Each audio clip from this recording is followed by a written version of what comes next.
হলো মানুষের জীবনে এমন একটি আবেগ যেটা না থাকলেও মঙ্গল, আর থাকাটাও প্রয়োজনীয়।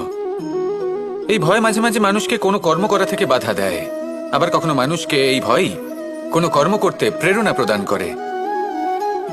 এবার যেমন মৃত্যুর পর আমরা স্বর্গলাভ করব নাকি নরক বাস করব, সেই বিচারটা ভয় হিসেবে মানুষের মনে ঘর করতে থাকে।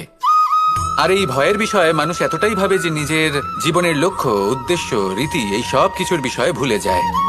দেখতে গেলে মৃত্যুর পরে কি হবে সেটা আমাদের মধ্যে কেউ জানে না, সেটা তো মৃত্যুর পরেই আমরা জানতে পারবো। কিন্তু এই মৃত্যু পর্যন্ত নিজের জীবনের সারথি হলেন আপনি নিজেই, তাই না?